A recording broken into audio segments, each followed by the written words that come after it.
السلام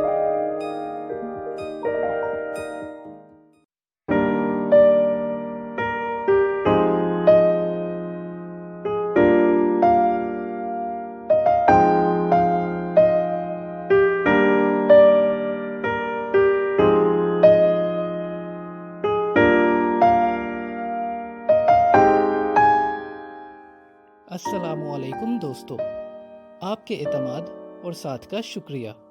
ہم پر امید ہیں کہ آپ کی یہ حوصلہ افزائی مستقبل میں نہ صرف برقرار رہے گی بلکہ اس میں اضافہ بھی ہوگا۔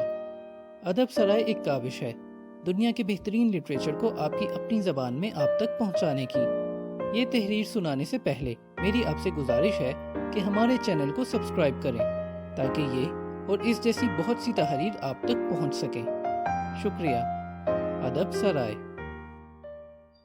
راجا گدھ، بانو قدسیہ، قسط نمبر 18۔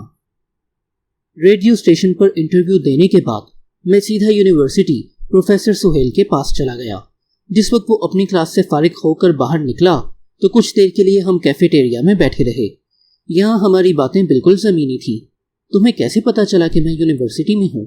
اپنے کالج سے معلوم کر لیا تھا سر۔ میں نے تو ملنے سے منع کیا تھا، پروفیسر نے کہا۔ میں آپ کو اپنے انٹرویو کے متعلق بتانا چاہتا تھا۔ کیسا رہا انٹرویو؟ ٹھیک ٹھاک۔ کون تھا بورڈ پر؟ آر ڈی لاہور تھا، ڈی جی صاحب تھے اور 2 مقامی دانشور۔ میں نے جواب دیا۔ کیا کچھ پوچھا تھا؟ وہی رسمی سوال کہ میں کیوں ریڈیو کی نوکری کرنا چاہتا ہوں۔ اگر میں نوکر ہو گیا تو ریڈیو پاکستان کو میری طرف سے کیا فائدہ پہنچے گا؟ مجھے شاعری سے، موسیقی سے کس قدر مس ہے، وغیرہ وغیرہ۔ پھر خاطر خواہ جواب دیے، شاید۔ کتنے اور امیدوار تھے؟ 16 لڑکے اور 7 لڑکیاں۔ نوکری مل گئی تو کر لو گے؟ اس نے میرے کندھے پر ہاتھ رکھ کر پوچھا۔ پتہ نہیں سر، میں گہری انگزائٹی کا شکار ہوں آج کل۔ میں اس مسلسل فکر کا اصل نیوکلیس دریافت کرنا چاہتا ہوں، لیکن مجھے کچھ پتہ نہیں چلتا کہ آخر یہ چکر کیا ہے۔ مجھے کس چیز کی تلاش ہے؟ میرا کیا کھو گیا ہے؟ میں آخر کیا چاہتا ہوں؟ ایسی دوبیدھا میں آخر میں نوکری کیسے کر سکتا ہوں؟ اس نے میرے کندھے پر ہاتھ رکھا اور ہم دونوں نہر کے ساتھ ساتھ چلتے دور نکل گئے۔ پاپولر کے درخت کے سائے نہر کے ساکن گدلے پانیوں میں پڑ رہے تھے۔ بڑی خاموشی تھی۔ کبھی کبھار کوئی اکا دکا کار وہاں سے گزر جاتی تو اچانک متمدن دنیا کا خیال آتا۔ مجھے سہیل کی صحبت میں وہی آرام ملا جیسے رومن کیتھولک لوگوں کو فادر کی حضور اعتراف گناہ کے بعد حاصل ہوتا ہے۔ میں اس کے سامنے جو بھی بات کرتا، اس کے لیے اس کی جھولی میں وسعت ہوتی۔ میں نے ایک ایک کر کے سیمی کی کتاب کے تمام صفحے اس کے سامنے پڑھ ڈالے۔ یوگا کرتے ہو باقاعدگی سے؟ کرتا تھا، لیکن آج کل بند ہے۔ کیوں؟ پتہ نہیں کیوں، لیکن بند ہے سر۔ ہم دونوں نہر کنارے پاپولر کے سوکھے پتوں پر بیٹھ گئے۔ گدلے پانیوں پر دوپہر کی سورج کی کرنیں پڑ رہی تھیں اور شہر کا شور ہم سے کچھ دور خود ہی ساکت ہو گیا تھا۔ راجیہ یوگا کرتے رہتے تو خیال سے پیچھا چھوٹ جاتا۔ جیسے بتی بجھ جاتی ہے ایسے انسان ندی میں داخل ہو جاتا ہے۔ کیا تھا، کرتا رہا ہوں، پر اب راحت نہیں ملتی۔ کئی قسم کے یوگا ہیں، کرم یوگا، تنترا یوگا، کنڈالنی یوگا، ہاتھ یوگا۔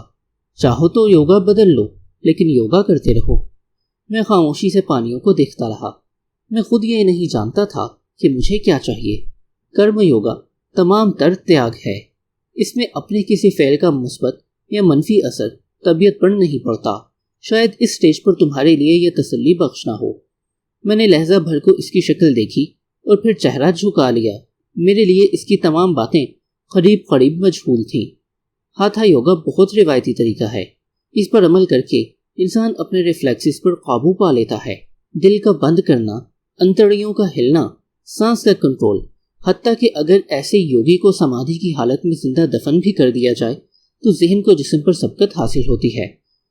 سر، جادوگری کی باتیں نہ کریں، مجھے یہ سب کچھ نہیں چاہیے۔ میں خود کئی آسن جانتا ہوں، لیکن اب مرغ، شیر، درخت، ہل، سانپ بننے سے تسلی نہیں ہوتی۔ سدھ آسن، ویر آسن، پدم آسن سب بیکار ہیں۔ تنترا کر لو گے؟ میں نے لمحہ بھر کو اس کی طرف دیکھا۔ کس کے ساتھ؟ کوئی ایسی عورت تلاش کرو جو تمہارے ساتھ تنترا یوگا کرنے کو تیار ہو، شادی شدہ ہو اور تم سے دائمی تعلق کی آرزومند نہ ہو۔ وہ مر چکی ہے۔ وہ چند لمحے خاموش رہا۔ دراصل تمہیں اس وقت شکتی کی ضرورت ہے جو تم میں امید کو زندہ کرے۔ جستجو میں اگر امید کا عنصر شامل نہ ہو تو انسان کسی مثبت نتیجے پر نہیں پہنچ سکتا، اور تنترا یوگا میں صادقہ میں اس قدر امید پیدا ہو جاتی ہے کہ وہ کبھی کبھی موت پر بھی حاوی ہو جاتا ہے۔ صادقہ کے مطلب جانتے ہو؟ جی، یوگا کرنے والا۔ امید مجھے ایک ستاروں لگی جو گوشیا ٹوپی کی طرح ہوا میں لہراتی نظر آئی، جو کسی لمحے بھی میرے سر پر فٹ بیٹھ سکتی تھی۔ تنترا یوگا کے متعلق بہت سی غلط فہمیاں ہیں، لیکن جو پرانے سیانے تھے وہ جانتے تھے کہ انسانی ارتقاء ہمیشہ پولیرٹی سے پیدا ہوتا ہے۔ شیو جی مہاراج اور شکتی کے میل سے کائنات وجود میں آئی ہے۔ پرانے آریائی لوگ اور تبت کے باسی تنترا یوگا سے طاقت حاصل کرتے تھے۔ اسے اعلان وائٹل کہنا چاہیے۔ میں چپ رہا۔ مرد جو شیو جی کا روپ ہے، اس کی قوت بجلی سے مشابہ ہے۔ عورت جو شکتی ہے، اس کی طاقت مقناطیسی ہے۔ اگر مرد جسمانی سنجوگ کے وقت اپنے اوپر مکمل کنٹرول رکھے تو وہ عورت کی شکتی کو اپنے اندر جذب کر سکتا ہے، جیسے پانی اونچی سطح سے نیچی سطح کی طرف اس وقت تک بہتا رہتا ہے جب تک دونوں پانیوں کی سطح برابر نہ ہو جائے۔ مرد اور عورت کے جسمانی سنجوگ کا بھی یہی حال ہے۔ قوت دونوں میں سے اس وقت تک ریلیز ہوتی ہے جب تک دونوں کی سطح برابر نہ ہو جائے۔ عورت کے ساتھ کسی قسم کے سنجوگ کی آرزو نہ تھی۔ میں اب سمجھنے لگا تھا کہ عورت کا وجود سوائے الجھاؤ کے اور کوئی عطیہ نہیں دے سکتا۔ دو طرح سے آدمی کی روح آزاد ہو سکتی ہے، وہ مکمل طور پر تیاگ کرے یا مکمل طور پر اپنی حسیات میں ڈوب کر آزادی حاصل کرے۔ رنگ، خوشبو، ذائقہ، لمس، آواز سب تمہاری آزادی کا باعث ہو سکتے ہیں، اس لیے تنترا یوگا میں ان کا استعمال ہے۔ کاسنی رنگ سے عورت کی جنسی حسیات بیدار ہوتی ہیں، سرخ رنگ سے مرد کی حسیات کو ابھارا جا سکتا ہے۔ گوشت، مچھلی، شراب، کچا اناج جسمانی قوت بڑھانے کے لیے ہیں۔ خوشبو میں کستوری سے بڑھ کر کوئی خوشبو دیوانہ کرنے والی نہیں۔ یہ سب کچھ آزما کر دیکھ لو۔ اس کے بعد وہ دیر تک مجھے تنترا کی خوبیاں بیان کرتا رہا اور بار بار اعادہ کرتا رہا کہ یہ یوگا شرابی، بدماش، زانی کے لیے نہیں بلکہ صرف اس دھرماتما کے لیے کامیاب ہو سکتا ہے جو اپنی گھٹی ہوئی شکتی کو بحال کرنا چاہتا ہو۔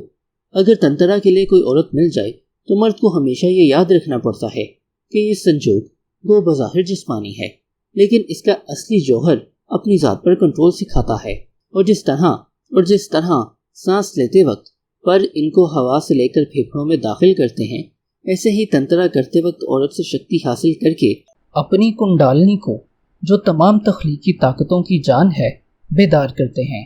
ہم بڑی رات گئے تک نہر کے کنارے بیٹھے کنڈالنی کی باتیں کرتے رہے۔ ڈاکٹر سہیل بھی عجیب آدمی تھا، بیک وقت دوہریا، کیمنسٹ، اللہ رسول کا ماننے والا، پختہ یقین اور غیر یقینی کا خوبصورت امتزاج۔ سارا وقت ہم باتیں کرتے رہے، لیکن ایک بار پھر اس نے سیمی کا نام منہ سے نہ لیا۔